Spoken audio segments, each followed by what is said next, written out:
Hello, my people.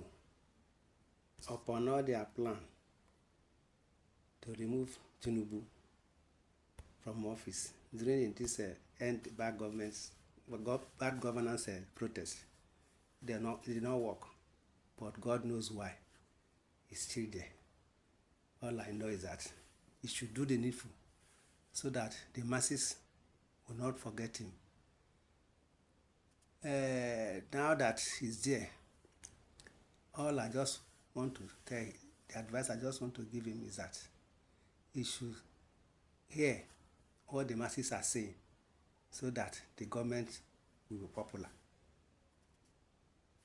Are you one of those who thought that the last end hunger protest was meant to be a simple and a peaceful protest? That wasn't the plan. Fresh facts shows that the just concluded protest, which ended up being violent and destructive, was actually planned to turn out that way by some faceless groups who had a plan to use the opportunity of the protest to cause mayhem, brigandaging, and terror. What city people gathered was that just as some groups who had faceless leaders were planning what they thought would be a peaceful protest, many other groups came up with their own agenda and plans to hijack the protest and make the country ungovernable for President Bola Tinubu, who they believe could be pushed out of Aso Rock on the scheduled date, August 1. The plan was to mobilize people across the 36 states of the Federation that will hold mass rallies on the major streets of the capital city of Nigeria, starting with Abuja, the seat of power. Their plan was once you make Abuja hot and ungovernable, the unruly protesters would head for Aso Rock and face the security men at the gate. They had also expected that they would be rebuffed by armed guards and that in the melee that would ensue, some protesters would be shot at and killed, and this would result in every chaotic situation that will help to galvanize their agenda to create chaos all over Nigeria. They had planned that in the process, President Tinubu would be sacked and he run away and their plan would be achieved. But they made mistake, revealed an insider. Their plan leaked to those in government and the corridor of power. The Inspector General of Police got to know, so also the Army Chief. The National Security Advisor was also briefed, and the security apparatus of government were put on red alert. Several meetings were held with President Tinubu at Aso Rock Villa, and decisions were reached to curtail the protesters to designate areas.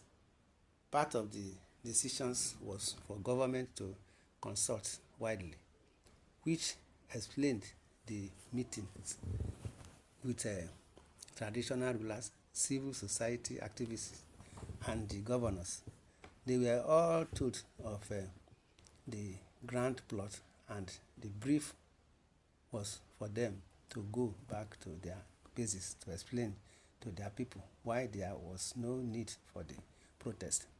The IG handled the issue with utmost professionalism, though the identities of the leadership of the protest were not known. The IG figured out who they were and invited a few popular activists like Femi Falana and Ebun Onogoruwa to a virtual meeting online. Although the general feeling was that the protest was going to be peaceful, government had security reports that it wasn't going to be peaceful. they had reports from insiders that many faceless groups were planning to cash in on that situation to foment trouble. They also heard that some foreigners had been hired from neighboring countries like Chad, Niger, etc. to move into the north and aggravate the situation. They were meant to bring in Russian flags, sew additional flags to give to underaged boys to troop out and render the entire northeast and the northwest flank ungovernable for 11 days. But the damage control which the government came up with worked out in many states, as the protests were peaceful and it was contained in the few states where things were going out of control.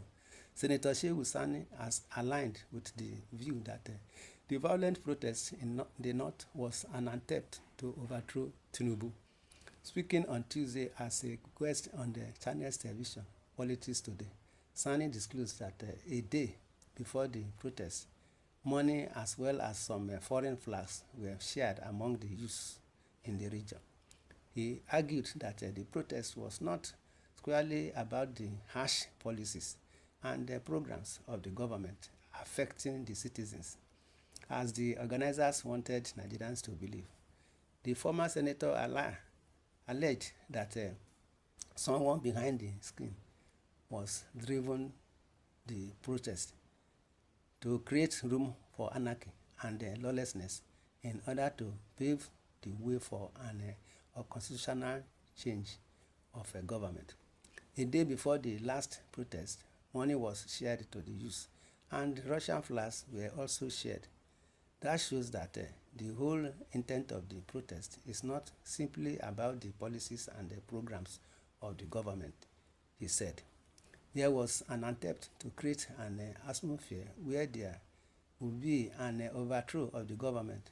When you have this kind of a situation, you will see that someone is writing a script for anarchy, lawlessness, and disorder. It is incumbent for someone like us to speak. Recall that the End Bad Governance protests kicked off across major cities in the country on August 1 to challenge the harsh economic environment caused by fuel subsidy removal and the decision of the government to float the naira. However, during the protests in Kaduna, Kano, and some northern states, some demonstrators waved Russian flags amid calls for military intervention. The protests also turned violent in some states, leading to destruction of properties, looting, and deaths in some cities. Last Tuesday, the security chiefs and the heads of security agencies in Nigeria warned against the display of foreign flags during the protests and warned that they were ready to protect and defend the territorial integrity of the country. They also disclosed their resolve to protect democracy in the country. The Financial Times of London came up with its own analysis of the situation of things in Abuja. According to the report, in the nearly 15 months since Bola Tinubu became president, he has forced his 220 men, fellow Nigerians, to swallow some bitter pills. He moved a generous fuel subsidy, one of the few benefits citizens receive from their inefficient and corrupt states. He allowed the country's currency, the naira, to enter free war, fueling imported inflation and triggering the worst cost of living crisis in Nigeria. These measures have pushed tens of millions of already impoverished people deeper into misery, but they were necessary to begin correcting the country's long-term economic demise. The fuel subsidy was ridiculously expensive, guzzling nearly a third of the federal budget. It was also distortionary, challenging channeling Nigerians' energies into rent-seeking, smuggling, and graft. The exchange rate regime, which vastly overvalued the naira, wiped out exports of everything but oil, while genuine industries were starved of hard currency. Cronies seized cheap dollars to sell on the black market. Nigerian elite learned a lesson that was toxic to the nation's prospect. Why produce anything when you can make a killing through arbitrage? Moving to more orthodox policies is vital to reset an economy that has not grown in per capita terms for a decade, and where one of the most lucrative industries has been kidnapping. It is necessary but insufficient. Tinubunomics is so disjointed it barely deserves the name. Shock therapy will probably fail if important adjustments are not made. First, the president must chart a course ahead and convince Nigerians they are in together. For that to be remotely credible, the political class must make sacrifice. Out must go lavish pay rises to civil servants and flashy cars, not to mention jets, but government officials. Tinubu only has to look at Kenya, where violent streets demonstrations have forced the government to withdraw tax rises, to see what happens when a sense of injustice festers. Likewise, some savings from the fuel subsidy should be redeployed to support the most economically vulnerable as priority. Hunger levels are running, and millions of children are foregoing meals at school. Nigerians politicians love to be seen handing out bags of rice, but what is needed is direct cash payments to people's phones. The technology for which exists in the longer term, a proper safety net. As things stand, the state lacks either the capacity or the probity to administer such a scheme.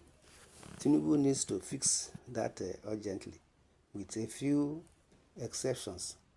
His cabinet is full of lightweights who owe their jobs to political patronage, not to expertise. Technocrats, talent exists in abundance. It must be marshaled. Corruption needs to be tackled. It does not help that Tinubu owns vast wealth. It's not easy to disper. Not that his poverty minister was suspended for alleged diversion of funds, something she denies. It does not help either that the state is implicated in the wholesale theft of oil, depriving the nation's coffers of billions of dollars. Tinubu should use all his political will to staunch the flow. Some will argue that Nigerian state is weak, so all Tinubu can do is remove its influence and retreat. Nigeria collects tax worth about 10% of gross domestic product, one of the lowest rates in the world. That is a sure sign of how little trust exists between the government and the governed. But if the economy is to be revived, the state needs to be an enabler. It must provide power, rules, security, and justice, not to mention schools, hospitals, and support for the poorest in society. Without joining up articulated plan, Tinubu's bitter medicine will not cure Nigerian ills. It will just leave a bad state. My people, if Tinubu should do the needful, there won't be any room for any hatred or change of government. Let him change and do the needful. My people, what do you suggest? In your comment section, give us your opinion and suggest in your comments, the comment section, and subscribe to this channel. Thank you and God bless. Amen.